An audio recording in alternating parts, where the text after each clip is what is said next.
Assalamualaikum warahmatullahi wabarakatuh. Apa kabar sobat sekalian? Semoga baik-baik saja. Jumpa lagi di channel Rama Terpenu ini. Kali ini kita akan membahas berita hangat dan masih hangat perbincangkan, yaitu lagi-lagi aksi yang mencoreng institusi Polri, dan ini kasus yang dilakukan oknum polisi yang baru lulus ya, menyerang dan menyekap perawat rumah sakit Bandung di Medan ya. Jadi namanya RS Bandung, tapi rumah sakitnya itu di Medan ya. Jadi Bandung itu namanya aja ya, tapi kronologi atau lokus deliktinya itu di Medan.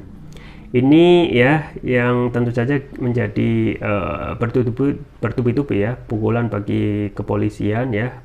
Bagaimana mungkin ya polisi yang seharusnya menjadi bisa diandalkan untuk melakukan pengamanan dalam level civil society itu bisa bermain di dalamnya gitu ya. Kita sangat sedih melihat kondisi institusi polisi saat ini ya. Baik, kita baca langsung ya aja. Ini yang sesuai dilansir oleh tribunmedan.com ya. Langsung kita baca dan kita ulas. Berawal mabuk dan tidur di hotel, kronologi 8 polisi baru lulus serang dan sekap perawat RS Bandung. Tribunmedan.com, kronologi 8 polisi baru lulus serang dan sekap perawat RS Bandung milik Dr. Meriahta Sitepu Mars, Bendahara PDIP Sumut. Kepolisian Daerah Sumatera Utara Polda Sumut bertindak setelah 8 orang oknum anggotanya diduga menyekap seorang wanita di Medan. 8 oknum yang disebut-sebut adalah polisi yang baru lulus tersebut diamankan untuk mempertanggungjawabkan perbuatannya tersebut. Selain itu, Polda Sumut pun minta maaf atas perbuatan para oknum anggotanya itu ke publik. Korban penyekapan adalah seorang perawat rumah sakit Bandung bernama Wanda di sebuah hotel. Kami menyampaikan permohonan maaf atas peristiwa itu kepada ketidaknyamanan yang dilakukan oleh beberapa oknum anggota Polri, kata Kabid Humas Polda Sumut, Kombes Hadi Wahyudi. Kombes Hadi Wahyudi menjelaskan lebih dari 5 polisi baru lulus itu diamankan dan hingga saat ini masih diperiksa. Polda Sumut mengakui kalau polisi baru lulus bernama Bribda Tito itu kabur dari barak atau asrama tanpa izin. Bahkan ia kabur untuk mabuk-mabukan dan main perempuan. Ia menerangkan setelah kabur dari barak pergi ke tempat hiburan malam bersama 3 teman wanitanya. Setelah mabuk, mereka pun beranjak ke sebuah hotel di Jalan Gajah Mada Medan. Kemudian Bribda Tito beralasan mengunci pintu kamar dari luar dan dua wanita karena melihat keduanya mabuk dan berdalih supaya tidak buat onar. Kemudian salah satu wanita bernama Ayu, perawat RS Bandung, menghubungi security mengaku disekap. Disinilah awal mula pengeroyokan perawat bernama Wanda.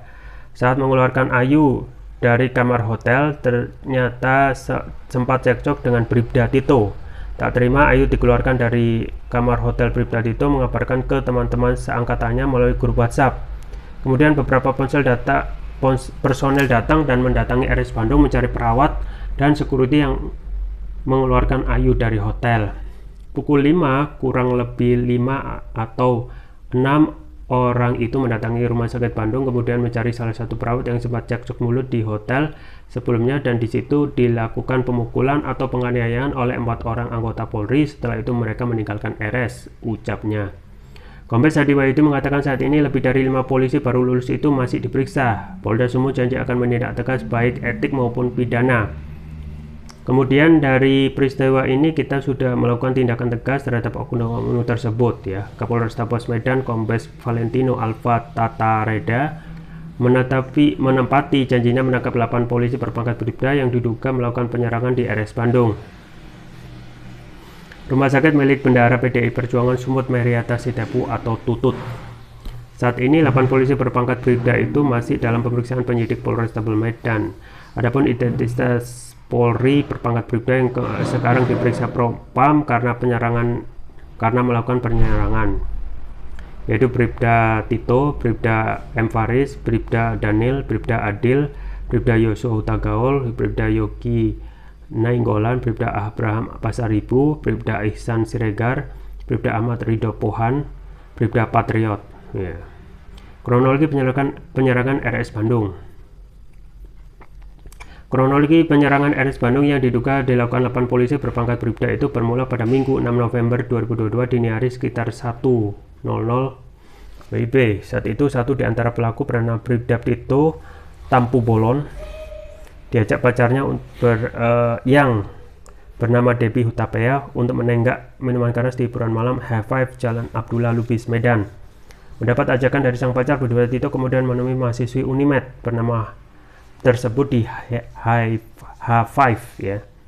Tito pergi ke lokasi tanpa izin komandannya di Dit Samapta Polda Sumut. Sampai di lokasi setelah diantar temannya bernama Andreas Pangaribuan, Tito lalu mabuk ditemani Debbie. Selain itu ada juga dua wanita lain bernama Ayu J. Tambunan dan Iten. Kedua perempuan ini statusnya juga mahasiswi di Unimed dan masih berusia 20 tahun. Usai mabuk berat, mereka semua beranjak ke Hotel Oyo di Jalan Gajah Mada, Medan. Di sana Tito satu kamar dengan pacarnya Debbie. Sementara itu Iten dan Ayu berada di kamar sebelah.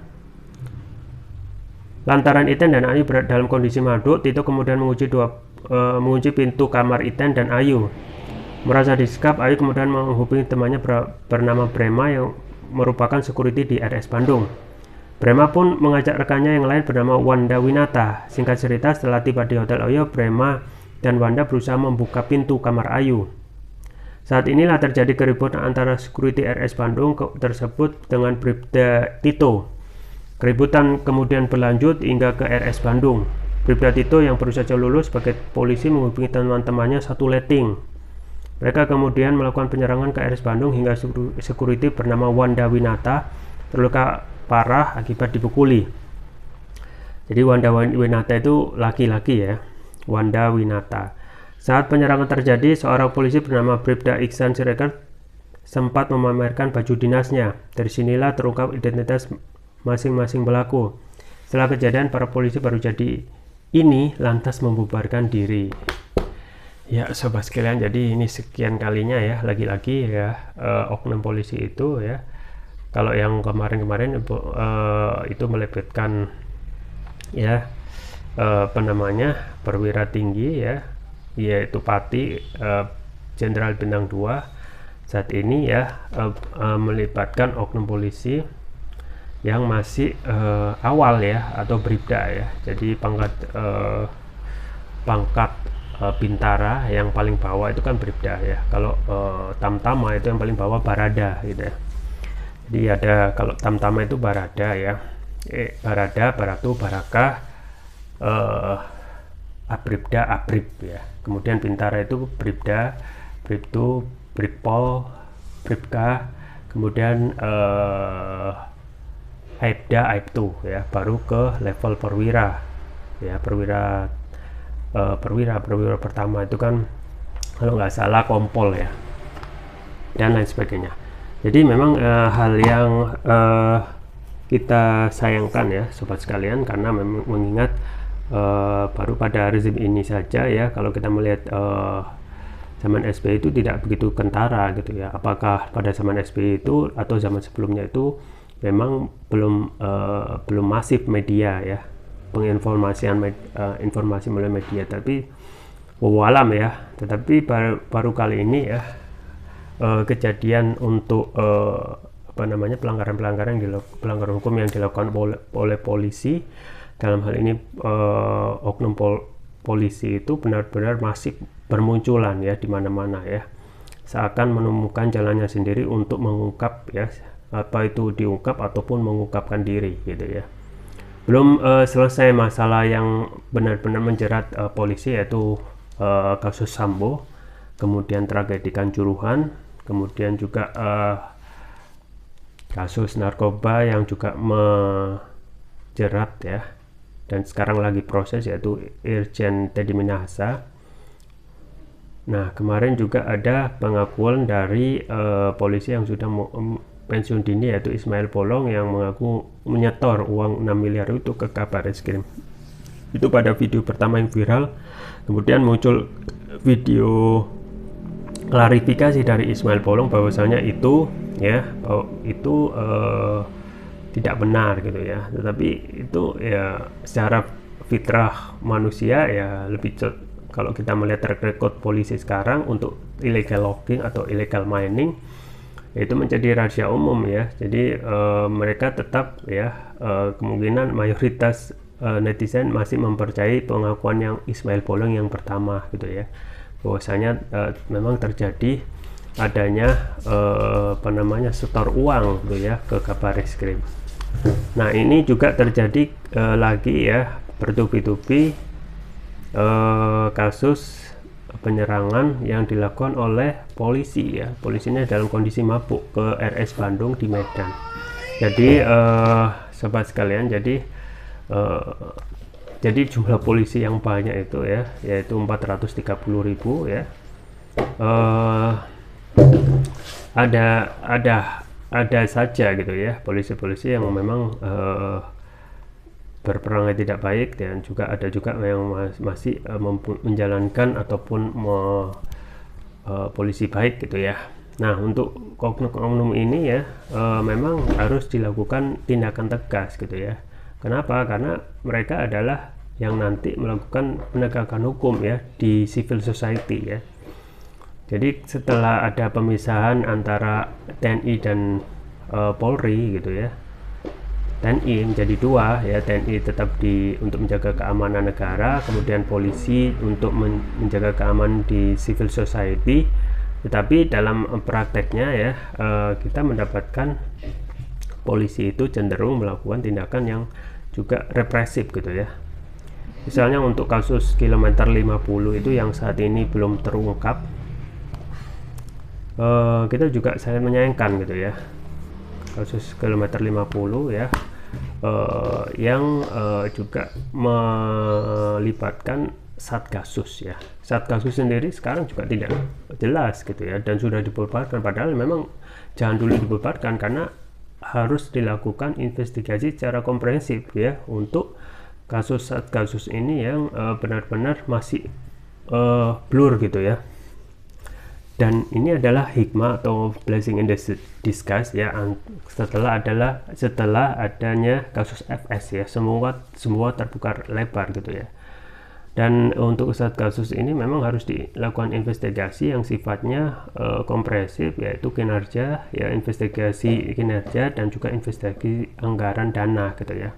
Karena kalau kita melihat tugas Satgasus Merah Putih ini kan juga aneh gitu ya, melakukan ya sesuai yang diberitakan media dan melakukan tugas penyelidikan dan penyidikan sesuai atensi pimpinan ya. Ini kan aneh ya, bukan melakukan penyidikan sesuai untuk kepentingan hukum gitu ya.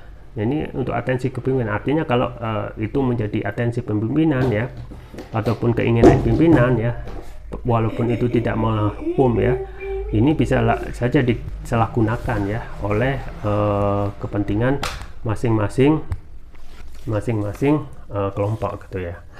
Nah makanya kita juga menyayangkan gitu ya untuk apa namanya kepolisian ya, sesuai yang diungkap oleh investigasi oleh New York Times itu kan, New York Times juga mengutip pendapat ahli kalau hampir semua kasus yang melibatkan polisi itu tidak pernah dimintai pertanggungjawaban ya. Coba bayangkan, karena memang kalau kita melihat ya ini yang salah satunya institusi yang masih institusi terakhir ataupun pamungkas yang bisa diandalkan untuk melakukan penegakan dan juga penegakan hukum dan keadilan gitu ya. Nah kalau institusi ini bermasalah gitu ya, nah dari mana lagi kita itu ya sebagai civil society itu bisa mendapatkan keadilan dan juga penegakan hukum secara adil gitu ya. Nah makanya ini memang perlu adanya hal-hal yang sifatnya ya bukan hanya bersih-bersih ya, tapi yang sifatnya overhaul ya, perombakan dari segi moral ya, kemudian juga integritas ya, dan juga ketegasan bagi ya oknum-oknum polisi ini yang melanggar hukum ya. Nah karena ketidaktegasan ini kemungkinan menjadi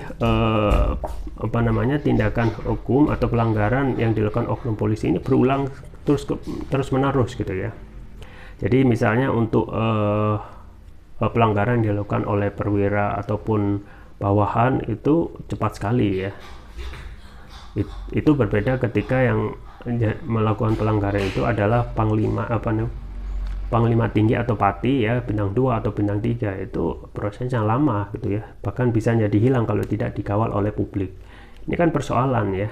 Maka kedepannya kalau ini terus dipertahankan, maka kita akan sulit mendapatkan ya benar-benar institusi yang benar-benar ya mempunyai integritas ya dalam hal penegakan hukum ya, dan juga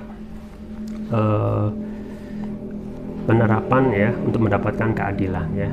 Untuk kasus KM50 misalnya, saat ini kita ketahui ya bagaimana perasaan keluarga korban KM50 ini yang benar-benar saat ini belum mendapatkan keadilan ya.